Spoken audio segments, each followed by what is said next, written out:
안녕, 토요미스테리 디바베이야. 오늘 사건도 빠르게 시작해볼게. 레이첼 돌톤도는 23살이던 2008년 처음으로 선생님이 됐어. 작은 시골 도시이던 알리퀴파시에 있는 초등학교 2, 3학년 통합반 보조교사로 시작을 했지. 레이첼은 좋은 딸이자 좋은 선생님이었어.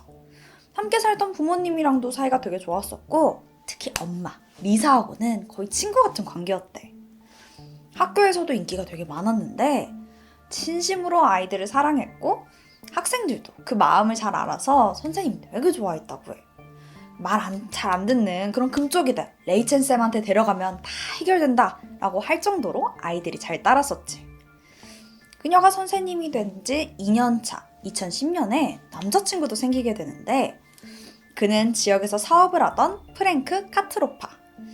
예쁜 사랑을 이어가다가 5주년 기념으로 파리 여행 가거든? 거기서 남자친구 프랭크가 아주 멋지게 청혼을 했고 둘은 바로 약혼을 하게 돼. 여행에서 돌아와서 이 커플은 되게 설레는 마음으로 예식장 알아보고 또 웨딩드레스도 주문하고 두근두근 하면서 결혼 준비를 하고 있었지. 너무너무 예쁜 커플이었어. 그런데 그때 무슨 이유에서였는지 갑자기 프랭크가 혼전계약서를 작성하자고 하더라고.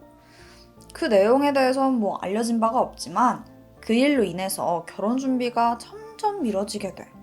그래서 애매하게 멈춰있던 상황이었지. 그러던 2016년 2월 6일 와킨슨 경사가 야간 순찰을 돌고 있었는데 새벽 한 2시쯤 수상한 차 한 대를 발견하게 돼. 이게 꽤나 늦은 시간이잖아. 근데 문 닫은 지 오래된 폐병원 앞에 웬 차가 한 대 세워져 있더라고.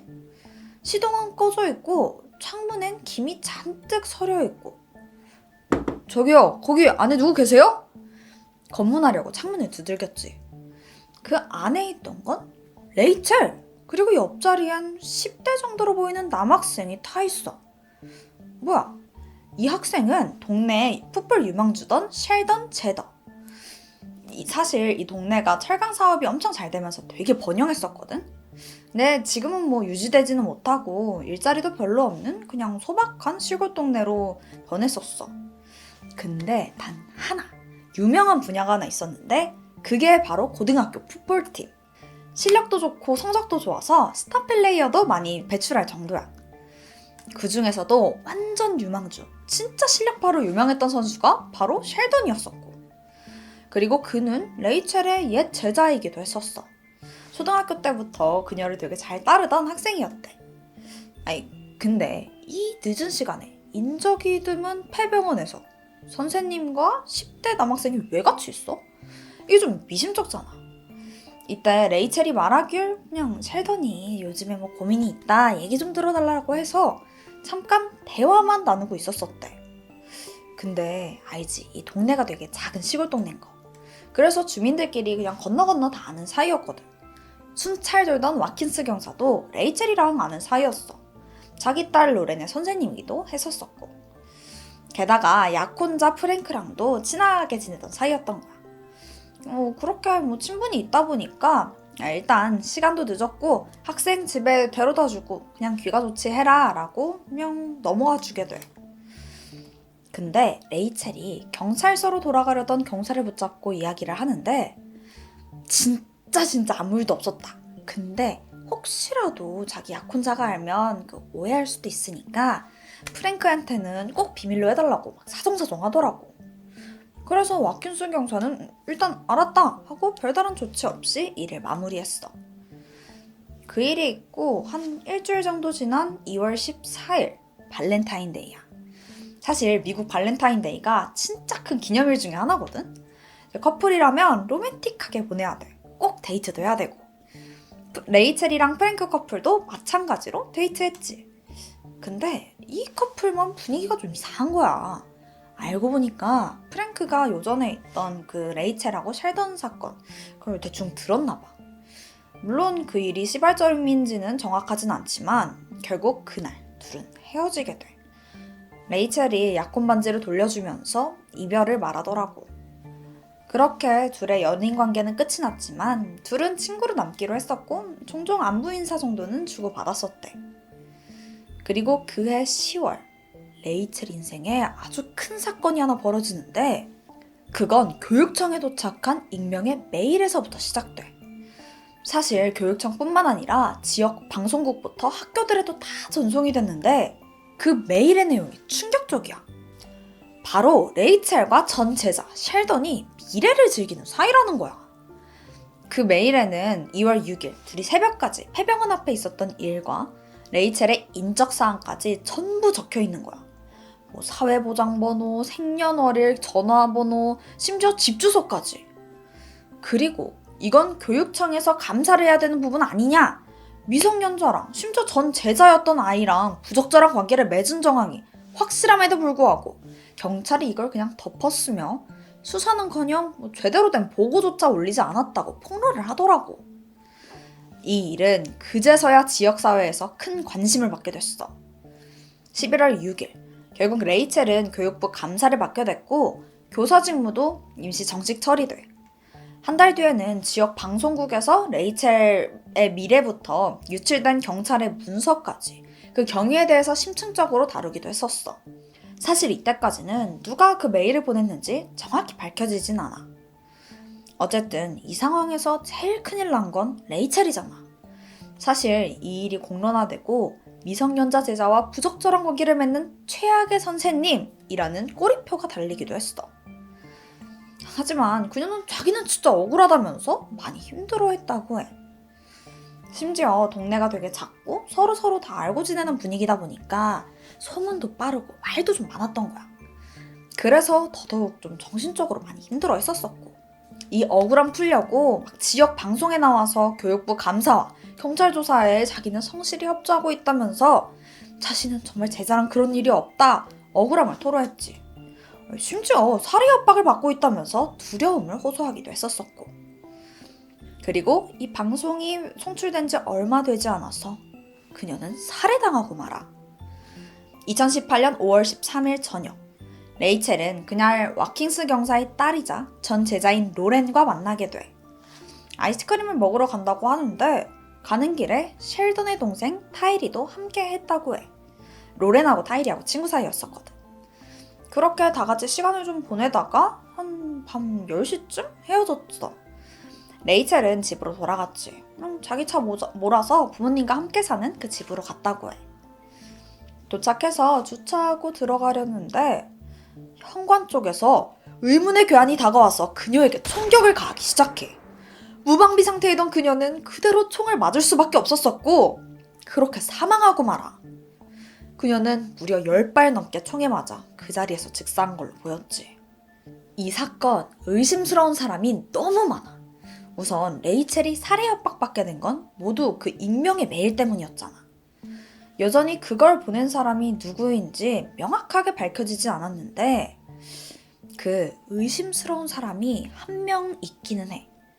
메일이 전송되기 며칠 전에 레이첼의 전 약혼자 프랭크가 경찰서에 다녀갔던 거야. 그리고 문서 하나를 열람 요청했는데 그게 바로 레이첼과 셸던 관련했던 그 2월 6일 사건에 대한 문서였던 거지. 사실 경찰서에서 일반 시민이 이런 문서를 쉽게 보는 게 말이 안 되거든. 근데 프랭크는 무려 그 서장이랑 아는 사이였던 거야. 결국 친분으로 정식 절차 없이 아주 손쉽게 사본을 얻게 됐고 그걸 본 프랭크는 얼굴이 시뻘개져서 잔뜩 화가 난 채 경찰서로 나갔다고 해. 그날 경찰서에 있었던 사람들은 아마도 그 레이첼 일이 공론화된 거는 프랭크가 그런 게 아닐까라고 추정했다고 해. 자, 메일을 프랭크가 보냈다? 그러면 살인사건도 연관이 있을 수도 있잖아. 좀 화가 나 있었을 수도 있으니까. 그래서 조사가 진행됐는데 봐봐, 그 약혼녀가 10대 소년과 바람을 피웠다고 오해했고 그 사실을 자존심 센 사업가로서 참기 힘들었을 거라고 추정돼. 한참 시간이 흘렀음에도 불구하고 익명의 메일을 보내서 레이첼의 명예와 커리어를 완전 바닥에 내려치기도 했었었고 물론 프랭크는 이 모든 걸 부인했어. 경찰 조사에서는 그가 사건에 연루됐다는 그 어떤 단서도 확인되지 않았고 오히려 그는 한 방송사의 인터뷰에서 이건 정말 슬픈 일이에요. 한 사람을 8년이라는 긴 시간 동안 사귀었어요. 그런데 제가 어떻게 그렇게 끔찍한 일을 저지르겠습니까? 적어도 레이첼을 죽인 범인이 검거돼서 법의 정의를 보길 바랄 뿐이에요. 라고 심경을 밝히기도 했어. 자, 그러면 이 사건에 대한 목격자는 없었을까? 이 사건이 주택가에서 벌어졌잖아. 그럼 적어도 목격자가 한 명쯤 있을 수도 있고. 맞아. 당시를 봤던 사람이 딱 한 명 있는데 그는 레이첼의 이웃, 그 집 건너편에 살던 사람이었어. 그날 저녁 잠깐 테라스에 나와서 담배를 좀 피려고 하는데 총소리가 들린 거야. 깜짝 놀라서 조심스럽게 그 소리가 난 방향으로 가봤지. 그리고 그 밖에는 쓰러진 레이첼이 보였어. 하지만 그녀 말고는 아무도 보이질 않는 거야. 아무래도 범인이 그 집 사이로 숨어서 도주한 걸로 보인다고 진술했어. 근데 이때 밝혀진 사실. 이 목격자가 유력 용의자 중 하나던 셸던의 사촌이더라고. 아이, 그러면 얘기가 달라지지. 이 얘기 신빙성 완전 떨어지잖아. 근데 궁금증이 여기서 하나 생기지. 대체 셸던은 왜 용의자로 지목된 걸까? 애초에 둘이 부적절한 관계가 맞았을까? 알고 보니까 셸던은 선생님을 좋아했어. 처음에 존경 그 정도였는데 이게 점점 선을 넘더라고. 막 불쑥불쑥 레이첼 집에 찾아오기도 하고 한 번은 술 취해서 선생님 집 창문 두들기면서 난동을 피우기도 했었었대. 이런 식으로 막 스토킹도 하고 결혼해달라고 협박하면서 떼쓰기도 했었거든. 그래서 레이첼의 엄마 리사는 딸의 사망에 셸던이 분명히 연관되어 있을 거라고 생각했어. 셸던 때문에 딸이 굉장히 힘들었었고 절대로 둘이 사귄다거나 미래를 즐기던 사이가 아니라고 주장했지. 그런 리사의 주장에 경찰은 셸던의 집에 찾아가 보게 돼. 셸던은 자기가 좋아하던 선생님의 사망 소식에도 별다른 감정의 동요를 보이지 않더라고. 사실 이거부터 수상하지. 그래서 그의 폰을 압수했고 전화 기록부터 GPS까지 전부 확인해봤다? 근데 그날 그 타일이 기억나? 셸던의 동생이라고 했었잖아. 그리고 레이첼이 사망한 당일에 마지막까지 함께 있기도 했었었고. 근데 그날 셸던이랑 같이 연락했던 기록이 남아있더라고. 자, 둘이 연락했던 내용은 레이첼이랑 지금 어디 갔고 우리 뭐 했고 상세히 다 알려주고 있었어. 그리고 그들이 마지막 연락을 한 건 밤 10시 반쯤. 타이리가 보낸 우리 이제 이동한다. 그리고 셸던이 나도 출발해. 이 메시지가 마지막이더라고. 이 메시지들 너무 수상하지. 이 시간이면 헤어지고 레이첼이 집으로 돌아가던 시간쯤이거든. 이게 정황상 분명 사건이랑 연관이 있어 보이잖아. 하지만 이런 문자 기록 정도는 그녀를 살해했다는 그 기록이 증거가 될 순 없었어. 그럼 자기가 용의자가 됐을 때 셸던의 반응은 어땠을까? 셸던과 가족들 모두 도대체 왜 자기가 용의자로 지목된 건지 모르겠다고 하더라고. 그리고 사건 당일 아들이 집에 있는 걸 똑똑히 봤대. 아무 증거 없이 어린 학생을 범인으로 본다면서 오히려 경찰을 비난하는 거야. 그리고 덧붙이는 말이 좀 어이가 없는데 셸던과 레이첼 둘이 연인 관계가 맞았다더라고. 아니, 피해자랑 이렇게 진술이 엇갈리는데 대체 누구 말이 맞는 걸까? 근데 이때 의심스러운 사람이 한 명 더 나와. 그건 와킨슨 경사. 이 사람이 자기 비번 날인데도 레이첼 사건 현장에 와서는 막 들락날락거리면서 현장을 훼손시켰다는 거야. 이 일에 대해서 왜 그랬냐고 물어봤지? 근데 경사 말에 따르면 아니, 자기는 레이첼을 아끼는 마음에서 혹시라도 도움이 될까 싶어서 이렇게 왔던 거지 절대 현장을 훼손시킬 생각도 없었다라고 하더라고. 근데 생각해보면 레이첼 사망 당일 와킨스 딸이랑 만났잖아. 그렇다 보니까 어떻게든 이 사건이랑 좀 연관이 있지 않을까라고 판단이 됐고 우선 경찰 업무에서 배제시키게 돼. 경사와 사건의 연관성을 찾기 위해서 그의 아내, 딸, 또 레이첼과의 관계에 대해서도 수사를 진행했고 소셜미디어, 사진 앨범, 그리고 전화 기록까지 전부 조사해봤지만 이렇다 할 연결점이 안 나오더라고. 결국 와킨스도 혐의가 없다고 판단됐어. 그렇게 사건은 또다시 미궁으로 빠지는 것 같았지. 그러던 5월 17일 또 다른 용의자가 나오는데 그는 바로 셸던의 이복형 31살이던 라샨이야. 조사 과정에서 레이첼이 파혼 후에 그와 6개월간 만났다는 사실이 밝혀졌거든. 핸드폰과 알리바이까지 그래서 전부 조사해봤지? 하지만 그의 행적에는 뭐 별다른 함의점이 보이지를 않아. 결국 경찰의 수사선상에서 제외돼. 2번의 압수수색에도 불구하고 경찰은 뭐 총이나 탄약, 사건에 관련한 그 어떤 증거나 단서도 그에게서 찾지 못했거든. 그 압수수색하는 김에 그 셸던의 옷도 싹 확인해봤다? 근데 어디에서도 혈흔이나 화학 흔적은 나오질 않아. 근데 사실 이미 사건이 벌어진 지 좀 시간이 많이 지난 후잖아. 사건 때 입었던 옷을 뭐 버리거나 다 깨끗이 빨아버렸으면 그 단서가 안 남는 건 당연한 거 아닌가? 물론 진짜로 둘 다 사건과 연관이 없었을 수는 있긴 하지만 뭐 어쨌든 이렇게 여러 명의 용의자를 대상으로 수사를 계속 이어갔지만 당초에 진척이 없는 거야. 그렇게 시간은 훌쩍 지나서 2020년 5월 셸던이 경찰에 체포돼. 드디어 레이첼 사건이 해결된 건가 싶었거든? 아니, 체포된 혐의는 다른 혐의였어. 사건이 발생하고 2년이 지나서 2020년 셸던 집 앞에서 티릭이라는 청년이 총에 맞아 사망하는 사건이 벌어져. 총에 여러 발 맞은 걸로 확인됐었고. 근데 그는 셸던의 룸메이트더라고. 경찰은 곧장 CCTV를 확인했고 그 안에는 자신의 룸메이트를 살해하는 셸던의 모습이 고스란히 찍혀 있었어. 그는 살해 혐의로 긴급 체포돼. 이어진 압수수색을 통해서 그의 침대에서 범행에 사용된 걸로 추정되는 총이 발견됐지. 셸던은 1급 살인으로 기소돼서 2021년 가석방 없는 종신형을 선고받았어. 이때 경찰은 범행 방식이 레이첼 사건과 유사하다고 판단했어. 실제로 레이첼이 사망 전 아이스크림을 먹으러 갔었잖아?